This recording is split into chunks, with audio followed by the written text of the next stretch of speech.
Growing up without our parents was a rough experience, but the worst happened when my brother got into drugs. He spent all our savings to purchase drugs. Isolated himself from his family members, and spent most of his time with his friends. Wow, I did high as I did like this. He got into many drugs from pills to weed, syrup, and he injected himself. He became very violent and got into trouble. He spent days outside without coming home. The drugs began to eat him gradually. It was painful seeing him lose his mind, but it was more painful when we lost him forever. Stay safe. Don't do drugs. This is Narco Tales.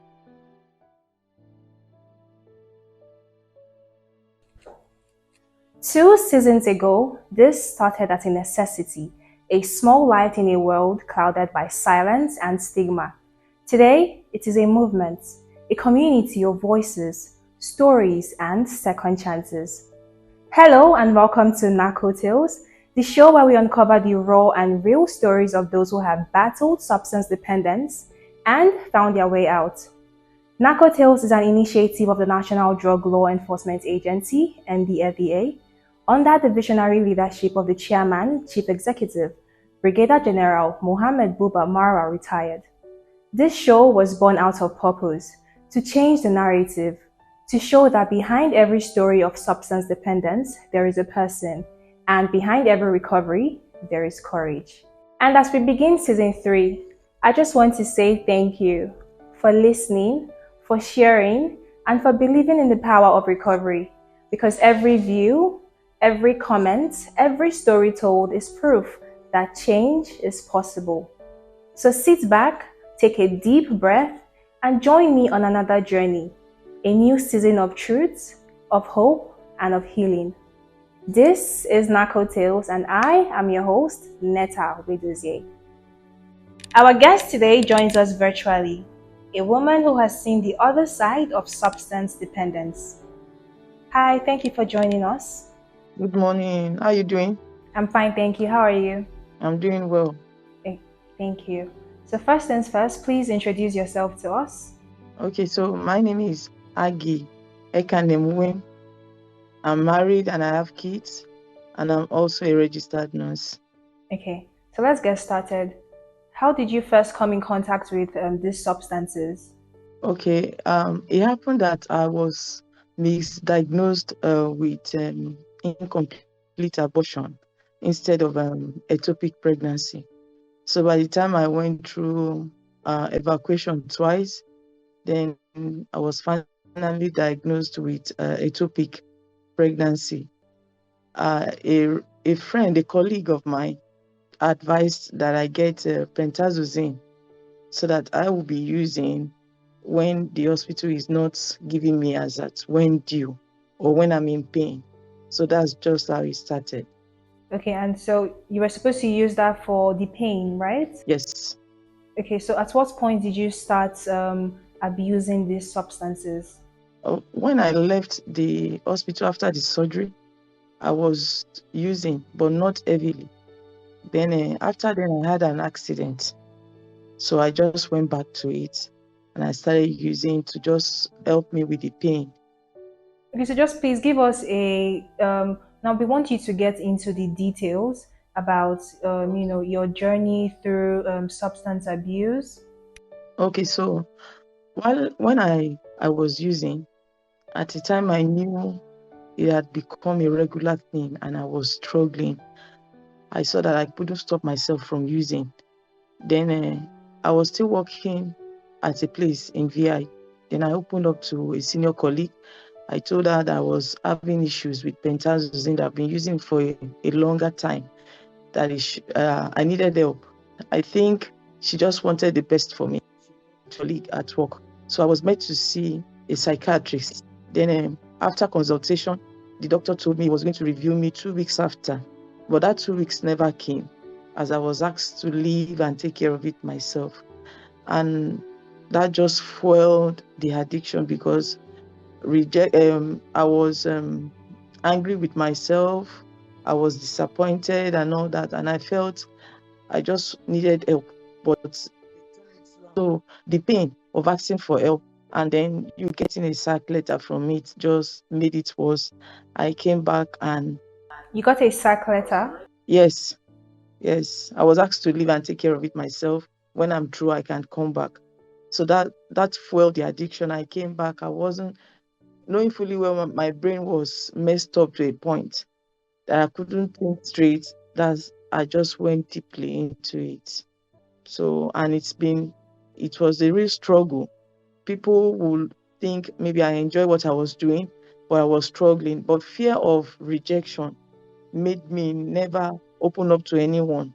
So I was trying on my own to quit several times. I couldn't then until God just came through for me and I was able to stop. And that was I started using, the first time I used on my own was in 2010.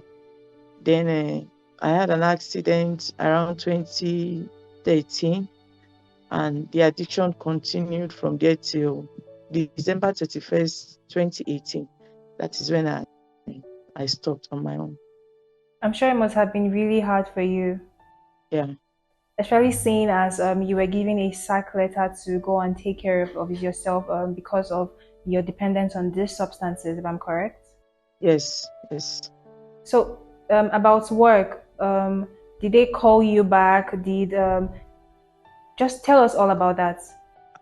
When I was struggling, I just opened up to a colleague that we were working at the same center, and I told her this is what I've been doing, and I know I needed help at that point. If not, it was just going to take me to be a full-blown user. And she said, okay. So she just opened up to a senior management staff, and I was made to see a doctor. And I was very happy because I knew um, I would be accountable to someone. And knowing for the fact that the doctor will review me 2 weeks after with an investigation to find out if I was able to use. And when I was with the doctor, he asked me if I wanted to quit outrightly, if I wanted to start reducing, or if I wanted him to replace it with something milder. And I told him, I said, for the fact that I'm accountable to him, I was going to do all I can to see that I stop using. And by the time he comes in the next 2 weeks, he wouldn't find the substance in my system. And he said, okay, that he wished me all the good luck. But I think it was 3 days. It wasn't up to a week that I was called into an office and I was asked to leave and take care of it myself. What I did was just to be sure where it was coming from. I got back to the doctor and I asked him, and he told me that he never gave them that impression that I wasn't I won't be able to stop the medication. That he told them that 2 weeks he was going to review me, that he doesn't know what happened and why they asked me to leave. So that's just it. They just asked me to leave and take care of it myself. Okay, thank you very much. We're going on a short break, and when we come back, we're going to dive deeper into Agnes's dependence on these substances. Stay with us. I was the head boy in my primary school, senior prefect and best graduating student in my secondary school, but drug abuse almost ruined my life. I was on an average of 2 grams of cocaine per day. I was taking 8 ampoules of pentazosine daily. European shisha, cocaine. I became a user, a dealer, and a gangster. I saw other users drowning. I knew I didn't want to be like them, but I was already trapped. My family disowned me. My employment was terminated. I sold my car, sold my house. I'll go out well-dressed and return shoeless, shirtless in exchange for drugs. I was seeing things that were not real, and I once stabbed myself because I felt something crawling under my skin. I contacted NDLEA and started therapy. I spent 3 months in therapy. I spent 8 months. It's easy to relapse, but your mind has to be stronger than the cravings. Drugs does not love you. You are not the one using drugs. Drugs are the one using you. Say no to drug abuse. Thank you for staying with us. Welcome back. So let's talk about... Thank you so much. Thank you. So at what point did it move from experimentation to substance dependence? Okay, so I wouldn't want to use the word experimentation. I would say it unintentionally, because it wasn't something I wanted. It's just the pain I was going through at that time. And when I was asked to leave and I came back home, I remember that day I just went straight to where I used to get the drugs, and I came back home. I drowned myself in it. It was difficult. And during those times, I saw myself repeatedly I was using, and knowing fully well that I was back home, not having anything to do, not having anyone to report to, was using on a daily basis. I was using. Then I was running my program with, I was doing my BSc in nursing with National Open University, which I had to drop. And other things that follow, I didn't care. It got to a point I didn't care how I looked, what people thought of me, my health, my everything about me was just down the drain. And it was just the addiction that took over completely. And I think I lost who I was, and I struggle on a daily basis. I on so many occasions I try to just sit down and think, but after thinking, I will just go back straight into it. So it was a very, very difficult period for me during that phase. Were you married at the time or you were still single? No, no, I was married with, I had 2 kids before the surgery, and after the surgery, I had a baby girl. So 3 children. So how were you able to navigate all of that, family and then, your dependence on pentazocine? My husband tried as much as possible to remind me who I was and who I wanted to be on a daily basis, knowing fully well that addiction messes up with the brain, and you yourself, you can't. So if I can't take care of myself, I tried as much to see how I can be there for the children, and just try to keep my own. But it was difficult navigating all that together. But I had my husband and my children every time. Mommy, please, we know you are going through pain. Mommy, please, can you talk this and all that? So it was difficult. It was a difficult time. Did you maybe experiment with other substances or was it just pentazocine? No, it was just I used pentazocine and promethazine. So let's talk about work. But you called back. How did you navigate all of that? No, I wasn't called back. I reached out to them, trying to just explain my side of the story, and that I needed help. I needed help. I was doing my work very well, but I knew for maybe like once or twice, I used while at work on my break time. So I got in touch with another management staff, and I tried to explain, but the person told me that they've taken the decision already, and that there was nothing they could do to just help me back. Did you try at any point in time to stop? Because I'm sure it must have been really hard for you. So did you try at any point to stop and then you probably fell back to it again? Yeah, there were times I think twice, I tried on my own. There was a time I reported myself to NDLEA. I just picked up my phone and I was searching because I couldn't afford the rehabilitation center. Then I got in touch with NDLEA. I was asked to come to their office, I think at Obalinde. And when I got there, I met with a doctor who was counseling me. But because of the distance from where I was living, I wasn't able to continue with the counseling. And so I just went back into it. So on another occasion, I tried on my own. And I think because of pain, I relapsed also.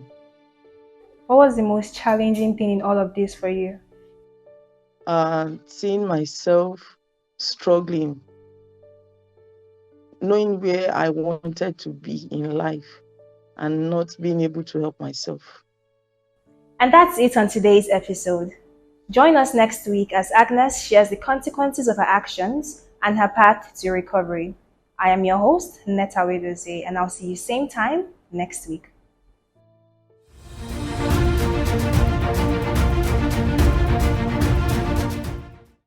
So the money laundering that you're talking about is the one that is not tied down to the predicate offense of drug. You understand?